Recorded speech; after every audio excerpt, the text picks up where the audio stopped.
사도 바울은 고린도전서 8장부터 10장까지의 이제 우상의 제물로 바치어진 고기와 또 우상 제사를 참석하는 부분에 대한 말씀을 하고 있습니다.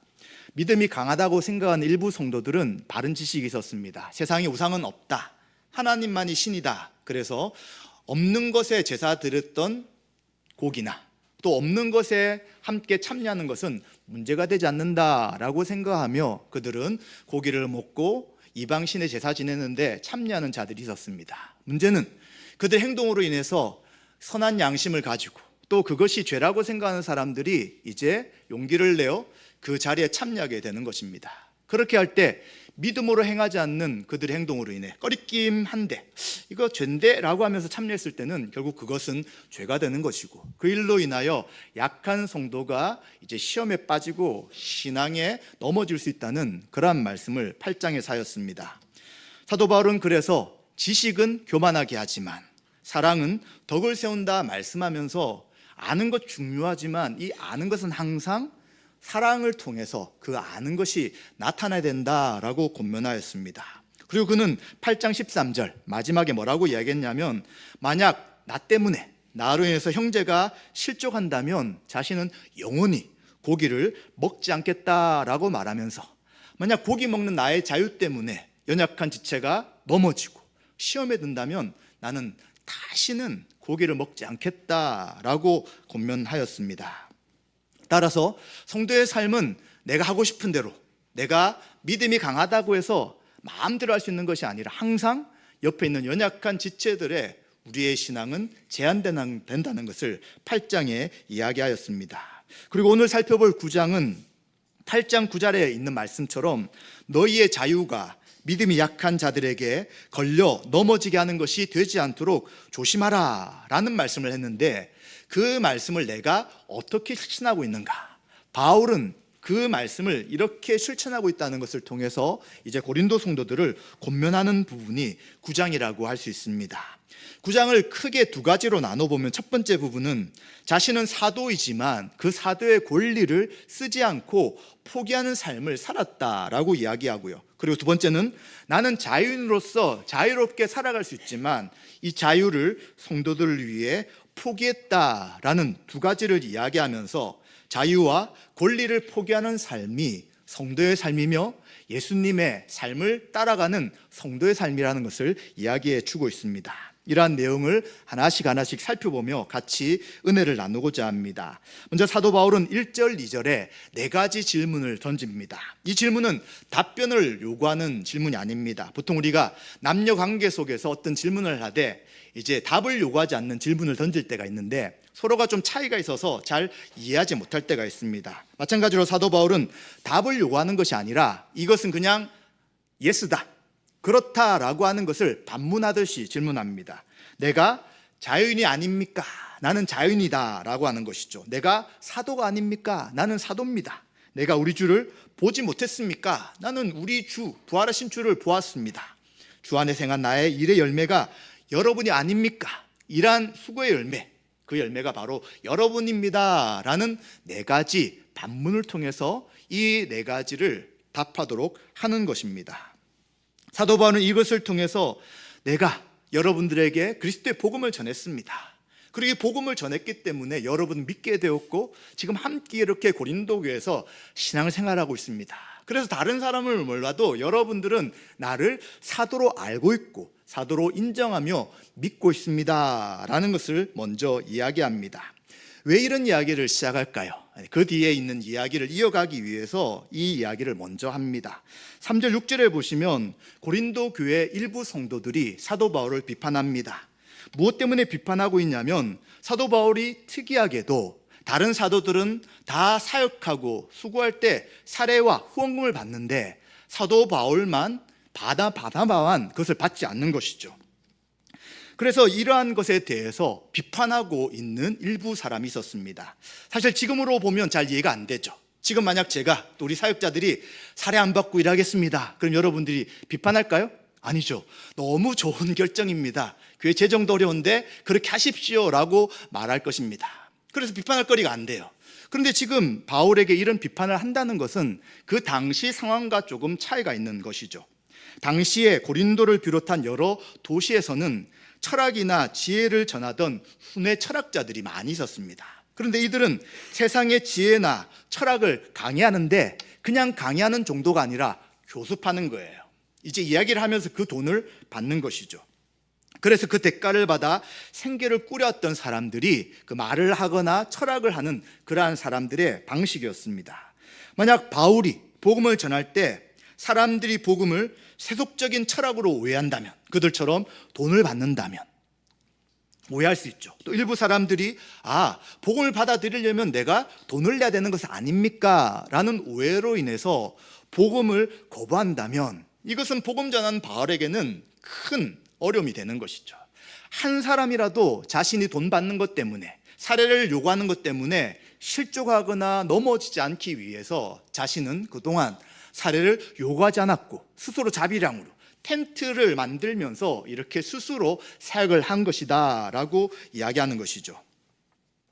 그러면서 사도 바울은 다른 사도들이나 또 고린도에 방문했던 여러 사역자들처럼 할 수 있지만 하지 않은 것임을 이야기합니다. 그렇기 때문에 사도 바울은 만약 이런 문제 때문에 자신을 자격이 없거나 혹시 사도가 아니기 때문에 이렇게 한 것이 아닌가라고 오해를 한다면 그 오해를 하지 말 것을 이야기합니다. 자신은 사도로서 분명하게 사례를 요구하고 그리고 후원금을 받아서 사역할 권리가 분명히 있지만 그러나 이 권리를 자신은 포기한 것임을 이야기해 주는 것입니다. 그리고 또 더 나아가서 이제 주의 형제들이나 다른 사도들이나 특히 이제 게바 같은 경우는 믿음의 자매인 부인과 함께 이제 아내와 함께 전도여행을 했을 때 그 아내에게도 사례비를 주게 하는 것이 그 당시에 이제 풍습이었던 것 같습니다. 그럼에도 그렇게 다 물질적 지원을 받을 수 있지만 나는 여러분 한 사람 한 사람이라도 구원 얻게 하고 한 명이라도 이러한 행동 때문에 저 사도 바울이란 사람도 세상의 철학자나 그리고 그러한 자신의 것을 가르치고 돈을 받는 사람과 똑같은 것이 아닌가라고 하고 복음을 오해하지 않도록 그는 자신의 권리를 포기했음을 분명하게 이야기합니다. 그리고 이러한 권리를 포기한 것은 당연한 것이 아닌 것을 7절 10절에 일반적인 예와 성경에 있는 율법의 예를 들어서 다시 한 번 더 논증을 하고 있습니다. 일반적인 예는 군인과 또 포돈 농부와 목자에 대한 예를 듭니다. 군인은 무엇을 하는 사람입니까? 나라를 위해 나라를 지키는 사람입니다. 그런데 아무것도 주지 않고 너 스스로 돈을 마련해서 한번 군인으로 살아라 라고 한다면 누가 군인이 되겠습니까? 당연히 복무하는 돈을 줘야 되는 것입니다. 먹을 것을 줘야 되는 것입니다. 또 포도농부가 농사를 짓고 있는데 포도송이를 절대 먹으면 안 됩니다. 또 수고한 것을 절대 당신이 팔 수 없습니다 라고 한다면 누가 포도원의 농부로서 포도원을 지켜나가겠습니까? 또 마찬가지로 목자도 자신이 수고한 양의 젖을 먹는 것이 너무 당연하다는 것이죠. 이처럼 일어난 사람은 그 일에 대한 대가를 받는 것은 일반적으로 너무 당연하다는 것입니다. 율법에도 마찬가지 동일한 원리가 적용되는 것이죠. 신명기 25장 4절에 보시면 곡식을 밟아 떠는 소에게 망을 씌우지 말라라는 말씀이 있습니다. 굉장히 수고의 가축이 그런데 망을 씌워서 그 곡식을 타작하는 그 곡식을 먹지 못하게 하는 것은 안 된다는 것을 이야기하는 것이죠. 그런데 이 말씀은 그 소를 위해서 한 것이 아니라 바로 성도들을 위해 하나님 백성을 위해 한 것이다 라고 이야기하는 것이죠. 그래서 하나님의 뜻 가운데 자신이 수고하고 애쓴 일을 하는 사람들은 자신의 몫을 받는 것은 너무 당연한 것입니다 라는 것을 이야기하는 것이죠. 이러한 일반적인 예와 율법에 있는 그 예를 가지고 11절 14절에 이제 그렇다면 자신은 영적인 씨앗을 뿌렸다면 당연히 물질적인 씨앗을 얻는 것은 합당한 것입니다 라고 하면서 여러분들 생각할 때 이상하거나 그냥 저렇게 안 받는 것이 타당한 것인지 라고 할 때 그렇지 않다는 것을 말해 주는 것이죠. 그래서 11절과 14절에 어떤 말씀을 하게 되냐면 성전에서 일을 하는 사람들은 성전에서 나오는 음식을 먹는 것입니다. 바로 레위기에 있는 말씀을 통해서 레위인들이 이런 삶을 사는 것이죠. 레위인들은 다른 일을 하지 않아요. 또 그들이 농사 짓는 땅을 그들에게 주지 않았습니다. 다른 지파들만 땅을 배분받게 되는 것이죠. 그럼 레위인들은 어떻게 살아가느냐? 바로 사람들이 땅에서 농사지었던 것들, 수고했던 것들의 10분의 1을 드림을 통해서 그것으로 살아가는 것이 성전에 봉사하는 레위인들의 삶의 방식인 것이죠. 그래서 구약에는 특히 사사기 같은 데 보시면 이 10분의 1의 11조를 제대로 내지 않아 가지고 레위인들이 먹을 것이 없어서 이제 각지로 흩어가면서, 그리고 종교의 타락과 함께 이스라엘 백성의 타락의 모습이 사사기에는 나타나고 있는 것입니다. 또 제단을 섬기는 사람들은 제물을 나누는 것을 알지 못하느냐? 제사장이 제사를 드리기 위해 가져온 음식을 제사로 다 드리는 것이 아니라 일부분을 제사장이 가지는 것이 있는 것과 마찬가지라는 것이죠. 그래서 이처럼 주의 일을 하는 사람들에게 필요한 것들이 공급되는 것은 당연하다고 이야기합니다. 또 한 가지는 복음서에 있는 말씀처럼 예수님도 복음을 전하는 자들은 복음으로 말미암아 살리라 라고 명령하신 것을 이야기합니다. 여러분, 복음서 기억나시나요? 예수님이 전도여행을 보내실 때 어떻게 합니까? 돈을 가져가지 말라고 합니다. 그냥 지팡이 하나만 가져가고 신발도 옷도 한 벌씩만 챙겨서 가지 다른 것들을 가지 말라고 하세요. 왜냐하면 주님께서 복음을 전하는 자를 먹이시겠다고 말씀합니다. 그럼 어떻게 먹이십니까? 복음을 듣고 그 복음이 귀중함을 알고 그 사람들이 전도자들을 대접하게 되는 것이죠. 따라서 예수님은 복음 전하는 자들은 복음으로 사는 것이다 라고 말씀하셨고, 그것을 제자들이 경험하게 되었다는 것을 복음서에 말씀하는 것입니다. 따라서 바울은 고린도 성도들이 내가 영적인 씨를 심었기 때문에, 말씀을 선포했기 때문에 여러분들이 물질로 나를 돕고 그리고 후원하는 것은 마땅한 일입니다. 그러나 왜 받지 않았다고요? 한 영혼이라도 이것으로 인해서 시험에 들거나 사도 바울의 그러한 행동 때문에 이방인들과 똑같다고 생각하여 복음을 거부한 일이 생긴다면 이것은 더 큰 문제이기 때문에 바울은 그 권리를 스스로 포기했다라고 이야기하는 것이죠. 그래서 권리가 무엇입니까? 받을 자격이 있는 거예요. 그것을 얻어야 되는 거예요. 그런데 그것을 얻지 않고 포기한 것이 바로 자신이 그동안 여러분들에게 사례비를 요구하지 않고 스스로 자비량으로 사역한 이유입니다 라고 분명하게 이야기하는 것입니다. 사도 바울의 이러한 행동의 원인은 바로 한 영혼이라도 살리기 위한 것이었습니다. 바로 8장에 있는 말씀처럼 내가 자유가 있어서 마음대로 행동할 수 있으나 사랑으로 덕을 세운다는 것입니다. 지식이 있지만 그 지식으로 다른 사람들을 넘어뜨리는 데 쓰지 않고 그 지식을 가지고 사랑을 통해 상도들과 교회를 세우는, 덕을 세우는 것이 바로 내가 한 행동입니다 라고 말하고 있는 것이죠. 따라서 어떻게 해야 합니까? 성도는 바로 주님을 따라 복음을 위해 또 다른 사람을 위해 자기가 누릴 수 있는 권리를 포기하는 것이 바로 성도의 삶입니다. 누가 이런 삶을 사셨습니까? 바로 예수 그리스도가 자신의 권리를 포기하셨습니다. 거룩하신 하나님이시죠. 찬양받기에 충분하신 하나님이시고요, 온 세상을 창조하신 분이 예수 그리스도십니다. 예수님은 영광과 찬양과 높임을 받으셔야 될 분인데 그분이 이 땅에 죄인의 모습을 가지고, 인간의 모습을 가지고 이 땅에 오셨습니다. 낮아지시되 죽기까지 순종하신 그러한 모습으로 오신 이유가 자신을 비워 종의 형체, 종의 모습을 가지셨다라고 이야기하시는 것이죠.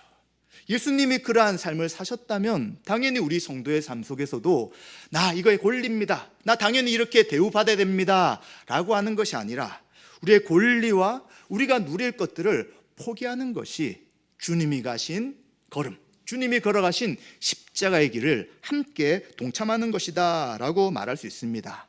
아마 이곳에 계신 많은 성도님들이 내가 누릴 수 있는 많은 것을 포기하고 이제 주님으로 인해 그 권리를 내려놓으셨을 것입니다. 그런데 혹시 우리 가운데 우리 교회를 오래 다녔다는 이유 하나만으로 내가 대접받아야 된다라고 생각한다면, 또 내가 직분자이기에 나는 이런 부분에서 예외가 되어야 된다라고 생각하시거나, 또 아니면 저분들은 직분자니까 나는 그냥 이 부분에 빠져도 된다라고 생각한다면 이것은 주님이 우리에게 보여주신, 그리고 바울이 우리에게 보여주신 권리를 포기하는 삶이 아닌 것이죠. 그 작은 권리를 내가 취하여서 내가 좀 다르게 생활하겠다라고 하는 것입니다. 그런데 그런 권리를 주장할 때 8장과 마찬가지입니다. 연약한 성도들은 그것으로 인해 시험에 듭니다. 저분은 저렇게 오랫동안 교회를 다녔는데 저런 행동을 하시구나. 저분은 직분자인데 저런 말과 행동으로 저렇게 살아가는구나 라는 것을 통해서 연약한 성도들도 그 사람의 삶을 따라가면서 자꾸 자기를 위한 행동을 하게 되고요, 모이는 것인 함께하는 것에 뒤로 열애가 되게 되는 것이죠. 결국 이 일은 사랑으로 덕을 세우는 것이 아니라 결국 자신의 지식이나 자신의 권리를 가지고 교회와 성도들을 무너뜨린 일이 될 수 있기 때문에 사도 바울은 자신의 경험을 이야기하면서 나도 사도로서의 권리를 포기했다면 여러분들도 그 권리를 포기하는 삶이 합당한 것입니다 라고 이야기하는 것이죠. 지식이 있다고 해서 마음대로 고기를 먹으며 신앙이 연약한 사람들을 넘어뜨리는 그런 행동이 결코 신앙이 바른 사람의 모습이 아니다라는 것들을 이야기해 주는 것입니다. 또한 사도 바울은 이제 15절과 23절에 권리와 자유를 자신이 포기한 이유가 무엇인지를 또 이야기해 줍니다. 우리가 생각할 때 바울은 복음 전하니까 당연히 복음 전하는 것 때문에 포기한 것이 아닌가라고 생각할 수 있으나 사도 바울은 그것만을 이유로 들지 않습니다. 15절 18절에 보시면 자신은 사역하는 것 그리고 권리를 쓰지 않는 이유는 이것이 물질적 보상을 받지 않았으니까 지금 다시 해달라라는 것은 아니라는 것을 분명히 이야기합니다. 그렇죠. 바울을 공격하고 비판하는 사람들은 또 이것이 공격거리가 되는 거예요. 저 사람이 그동안 안 받다가 이제 몰아서 다 달라고 하는구나 라고 오해하지 말라는 것입니다. 물질적 보상을 해달라는 것이 아니라 자신이 받을 상은 여러분이 생각하는 것과 다르다라고 이야기하는 것이죠. 자신은 복음을 전하지만 자랑할 수 없다고 이야기합니다. 왜냐하면 복음 전하는 것은 부득불하는 것이라는 거예요. 그는 하나님의 교회를 박해하는 사람이었습니다. 예수 그리스도를 믿는 사람들을 다 죽이려고 했던 사람이었습니다. 그런데 이런 그를 이방인에게 사도로 세우시고 부활하신 예수님이 그를 만나시며 그에게 사명을 주신 것이죠. 이 사명을 받는 사람은 그 받은 사명으로 인해 자부심이 있는 것입니다. 다른 사람이 아니라 나를 사도로 세우시고 나를 이방인에게 그 놀라운 숨겨져 있는 이 비밀의 복음을 전하게 하신 것, 너무 그것이 큰 은혜다라고 바울은 생각하고 있는 것이죠. 그렇기 때문에 이 받은 사명, 복음을 전하는 사명을 자랑하는 것이 아니라 만약 내가 이 사명을 거부한다면 심판과 책망을 받을 것이기 때문에 이것은 어쩔 수 없이 계속해서 해야 될 일이지 복음 전했다고 해서 수고했다고 해서 상 받을 일이 아닌 것을 분명하게 이야기합니다. 그러면 복음 전하는 것이 자신에게 상이 아닌데 왜 권리를 포기하면서 이렇게 힘들게 살아갑니까? 다른 사도들처럼 베드로처럼 그렇게 살아가면 되는데 왜 당신의 권리를 포기합니까? 라고 할 때 그는 18절에 있는 말씀처럼 자신의 상이 무엇이냐면 받을 권리가 있고 그것을 충분히 누릴 수 있지만 그것을 포기할 때 주어지는 것이 자신에게는 상입니다 라고 이야기합니다. 근데 이게 무슨 상일까라는 생각이 좀 우리는 들 수 있습니다. 권리를 포기하는 것이 상이라고 이야기하는 것은 그 바울의 목적과 그 마음에 가득 차 있는 열망을 통해서 우리는 알 수 있습니다. 사도 바울은 무엇을 위해 살아갈까요? 그는 빌립보서에 뭐라고 이야기하냐면 현재 감옥에 있지만 나는 이곳에서 죽어 주님 앞에 가는 것이 유익이다 라고 이야기합니다. 그게 더 중요한 소망이다 라고 이야기해요. 이제 수고하고 애썼기 때문에 주님 앞에 가면 좋겠다라고 이야기해요. 그런데 또 한편 뭐라고 이야기하냐면 만약 내가 살아서 감옥을 나와 빌립보 성도들에게 도움만 된다면 그것도 좋습니다 라고 이야기하는 것이죠. 사나 죽으나 자기를 위해 살지 않기 때문에 죽어서 하나님 앞에 가는 것이나 또 살아서 빌립보 성도들을 돕는 것이나 둘 다 자신에게는 유익하다고 이야기하는 거예요. 그러니까 바울이 자신의 권리를 포기하는 것이 상이라고 이야기하는 것은 그가 살아간 삶의 목적과 방향은 예수님이 살아가신 그 길을 함께 살아가는 것입니다. 예수님 하나님이시지만 사람이 되시고 예수님 이 땅에 와서 왕으로 존중받고 높임받아야 되지만 많은 사람들에게 비난과 비판을 받으시고 마지막에는 제자들마저 예수님을 부인하며 십자가에 온 세상에 죄인으로서 하나님의 심판과 진노 가운데 죽음을 당하셨습니다. 사람들은 그것을 보고 비판하죠. 너가 정말 하나님이라면, 구원자라면, 메시아라면 너 스스로 구원해봐라. 너도 구원 못하면서 무슨 우리를 구원하겠느냐라고 비난하고 욕합니다. 너가 죄인이니까 너가 달려 죽는 것이다 라고 이야기하는 것이죠. 그 예수님 모욕을 당하시면서 십자가의 우리 죄를 위해 형벌대속적 죽음을 죽으신 것이죠. 바울도 그 십자가의 삶을 따라가는 것이 그에게는 상이라고 이야기하는 것입니다. 하나님의 아들이신 예수님, 영원한 창조주로서 우리를 통치하시는 그 예수 그리스도가 걸어가신 그 삶을 자신이 조금이나마 따라간다면 그것만이 자신에겐 상이지 다른 것을 자기는 바랄 수도 없고 바라지도 않습니다 라고 이야기해 주는 것입니다. 그래서 우리는 우리의 수고와 권리의 포기가 누군가에게 무엇인가 더 받겠다는 생각이 아닌 것을 생각해야 합니다. 사도 바울은 예수님을 따라가며 그 삶의 흔적이 많았습니다. 그래서 갈라디아 교회들에게 뭐라고 이야기하면, 나를 괴롭게 하지 마십시오. 나는 예수님의 흔적을 가진 사람입니다. 어떤 흔적입니까? 복음을 전하면서 매 맞은 것, 복음을 전하면서 배고픔을 당하는 것, 복음을 당하면서 강도의 죽임을 당한 것, 그리고 파손되어서 몇 번 죽다가 살아난 수많은 고난의 삶이 자신의 영광스러운 상처입니다. 예수님처럼 내가 십자가에 달려 죽지 못할지라도 예수님 걸어가신 고난의 길, 십자가의 길을 조금이라도 가는 것이 저에게는 영광이며 그것이 상입니다 라고 말하는 것이죠. 그래서 사도 바울은 이 주님이 걸어가신 걸음이 권리의 포기에 있었고, 만약 그것이 나에게 권리의 포기를 통해 예수님의 걸어가신 삶을 조금이라도 걸어간다면 나는 그것이 나에게 큰 기쁨이며 내가 다른 어떤 것보다도 권리를 포기하는 가장 중요한 이유가 됩니다 라고 말하고 있는 것이죠. 이처럼 사도 바울은 자신의 권리가 사도로서 충분히 모든 재정을 다 받을 수 있지만 포기했다는 것을 이야기합니다. 또 그는 한 가지 더 이야기합니다. 바로 19절 23절에 나는 자유인이지만, 자유롭게 모든 삶을 살아갈 수 있지만 나는 여러 사람들에게 종이 되었습니다 라고 이야기합니다. 첫 번째는 바로 유대인들입니다. 유대인들은 율법 가운데 사는 자였으나 이제 율법 아래에 있는 자를 한 명이라도 얻기 위해 그들과 같은 삶을 살았습니다. 그들의 종으로 살았습니다 이야기합니다. 또 그는 율법 없는 자, 바로 헬라인들을 한 명이라도 얻기 위해 율법 없는 자를처럼 살았습니다.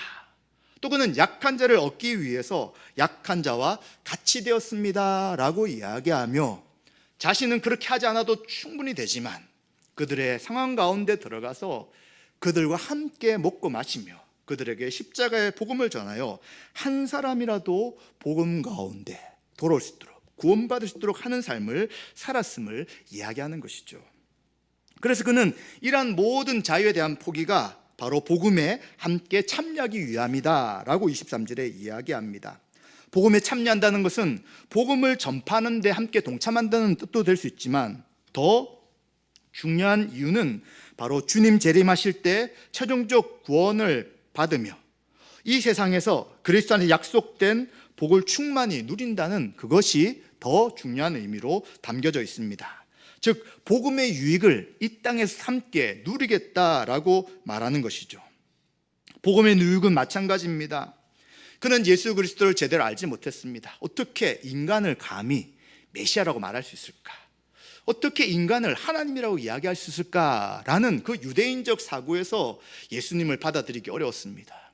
그런데 예수님은 죽었으나 부활하셔서 그 앞에 나타나셨고요.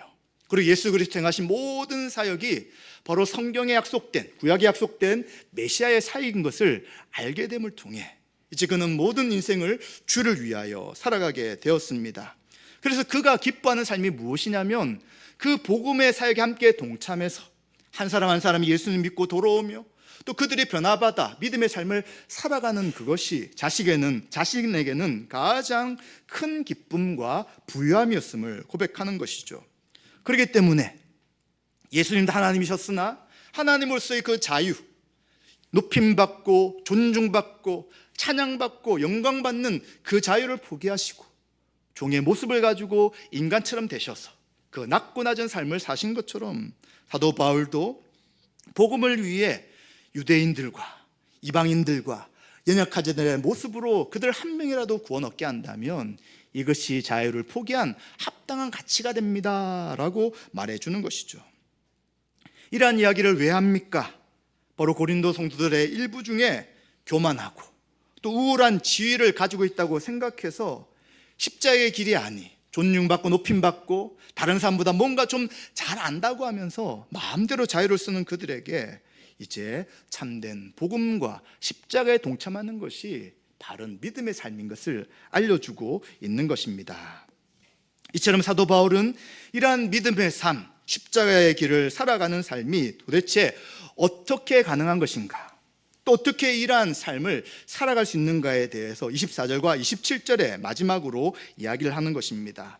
이러한 주님과 함께하고 복음에 동참하기 위한 상을 얻기 위해서는 절제와 자기훈련이 필요한 것을 분명하게 이야기합니다. 사도 바울은 24절에 달리기 선수의 예를 듭니다. 그 당시 마라톤 같은 달리기를 할 때, 지금은 금, 은, 동 또 여러 상을 받지만 그 당시 면류관을 받는 사람은 딱 한 명입니다. 그래서 그 달리기 시합을 준비하는 사람들은 나는 저 면류관을 반드시 받을 것이다 라는 목표를 가지고 준비를 하는 것이죠. 얼마나 훈련을 합니까?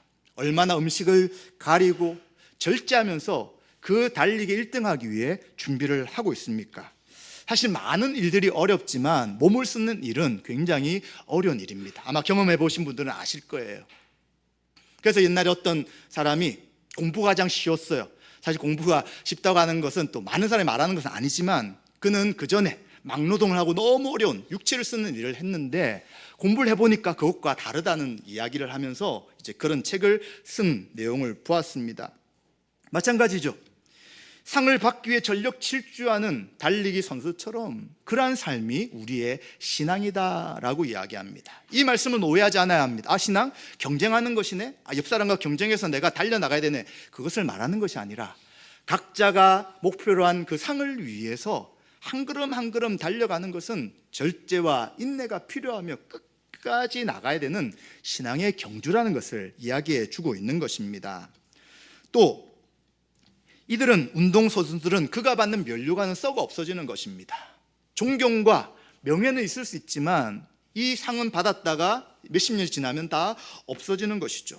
그런데 성도는 무엇을 향해 믿음의 싸움을 하고 있습니까? 바로 썩지 않는 면류관을 향해 달려가는 것이기에 목표가 다르다는 거예요.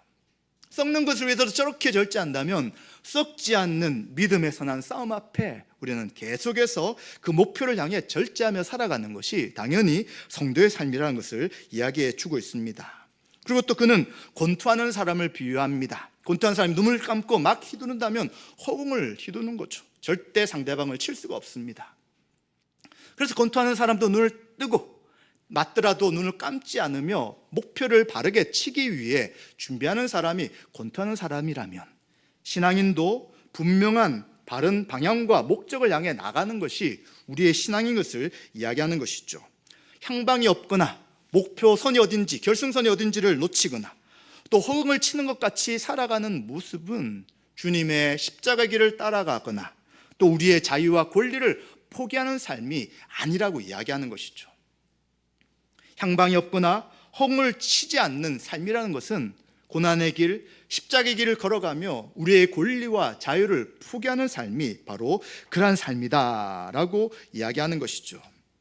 그래서 사도 바울은 이제 27절에 자신은 이러한 하나님 앞에 주실 상을 바라보며 나가기 때문에 자신의 몸을 쳐서 복종하며 살아가고 계속해서 그렇게 살아갈 것을 이야기합니다. 여기서 말하는 몸은 금욕주에서 말하는 몸을 제어한다는 표현이 아닙니다. 바울 자신 전체를 이야기하는 것이죠. 내 몸을 훈련하여 노예로 삼는다, 이런 다른 타 번역 성경에 이런 번역도 있듯이 그는 몸을 훈련하는 이유, 자기 자신을 훈련하는 이유는 종으로서 끝까지 주님 앞에 서는 믿음의 경주를 감당하겠다라고 이야기합니다.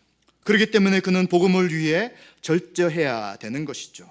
하나님 주신 사명을 감당하기 위해서는 절제해야 되며 그 일에 모든 힘과 그리고 사력을 다해야 된다는 것입니다. 그래서 그는 자발적으로 권리와 자유를 포기하고 여러 사람의 종으로서 지금 내가 살아가고 있다는 것을 이야기하죠. 그리고 조금 두려운 표현들이 있습니다. 아주 강력한 표현을 이야기하는데, 바울이 이런 삶을 살아갈 수밖에 없는 이유는 내가 전파하지만 도리어 전파된 다음에 자신이 버림을 당할까 두려워한다라는 표현을 씁니다. 근데 이 버림을 당한다는 것은 경주에 참여한 육상 선수가 이제 규칙을 지키지 않아서 실격한다는 의미가 되는 것입니다. 선수로서 삶은 살아가지만 그 대회는 참석할 수 없다는 것이죠. 그래서 이 표현은 구원을 잃어버린다 이런 표현보다는 함부로 행하여 지체를 실족하게 만드는 복음을 위해 살아가는 그 삶에 실패했다는 것을 이야기합니다. 또한 복음을 전하는 일에 쓰임받지 못하는 삶을 살아간다는 것을 이야기하죠. 우리를 부르신 목적과 사명이 있습니다. 그 사명이 주님 오실 때까지의 신앙의 경주라면 그 일들을 끝까지 해야 되는데, 가다가 뒤로 물러서거나 또 규칙을 어기거나 이렇게 해서 그냥 어정쩡한 신앙생활을 하는 것에 대한 경고라고 할 수 있는 것이죠. 우리는 예수 그리스도를 믿는 믿음으로 구원받는다라는 것을 잘 알고 있습니다. 그러나 또 한 가지 반드시 알아야 될 것은, 구원받은 성도들은 지금 사도 바울이 말한 것처럼 나 구원받았으니까 적당하게 살지라고 할 수 없다는 거예요. 몸을 쳐서 복종시켜 권리와 자유를 포기하고서도 믿음의 선한 싸움을 싸우기 위한 그 신앙의 투쟁, 그 신앙의 열심을 행할 수밖에 없다는 것을 이야기하는 것입니다. 그렇기 때문에 자신은 지금 나의 권리와 자유를 포기하는 것이 예수님이 가신 십자가의 길이라면 그 길을 위해 자신은 조금이라도 계속해서 자신 삶을 절제하고 두려워하며 주님 오실 때까지 믿음의 삶을 살아가겠습니다 라고 말하고 있는 것이죠.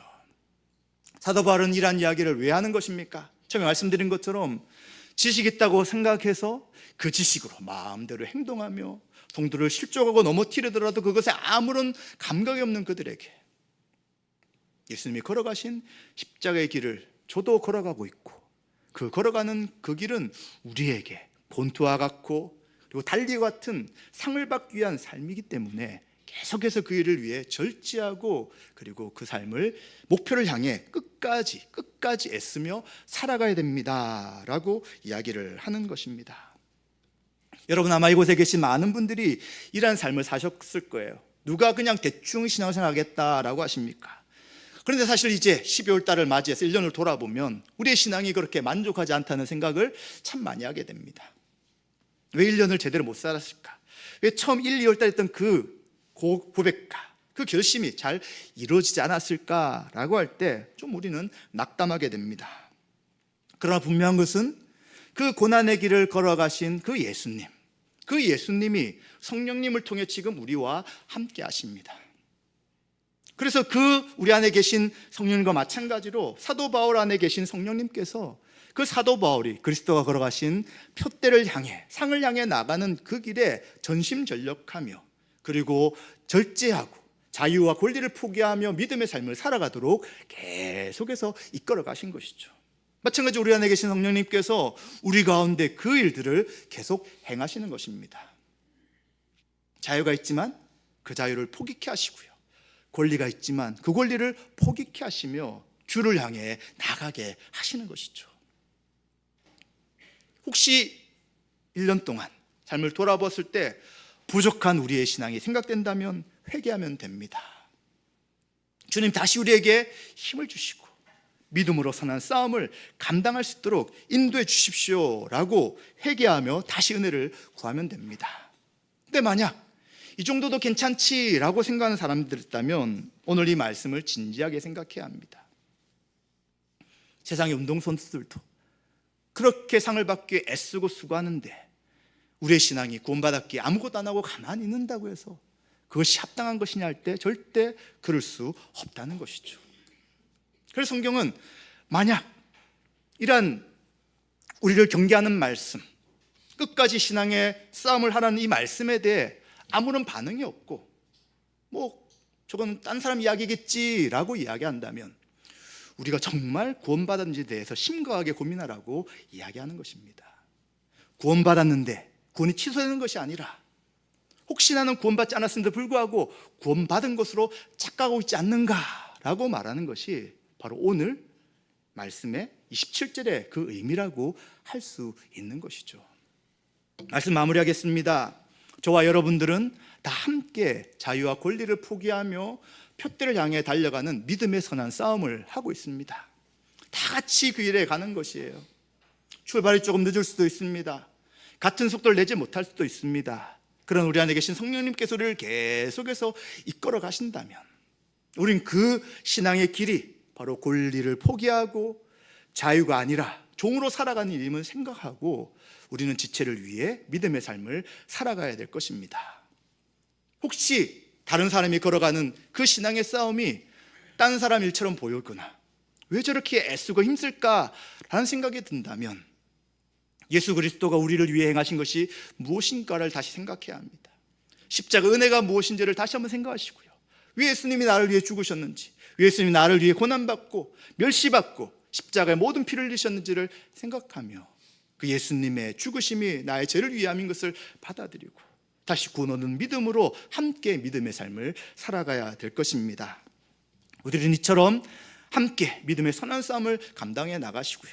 이 선한 싸움을 할 때 권리와 자유가 충분히 있지만 그것을 내 것이다 그리고 받아야 된다라고 생각하지 마시고 연약한 지체들을 위해 권리와 자유를 포기함을 통해 예수님의 십자가의 길, 고난의 길을 함께 동참하시는 저와 여러분 되시기를 주님의 이름으로 축원드립니다.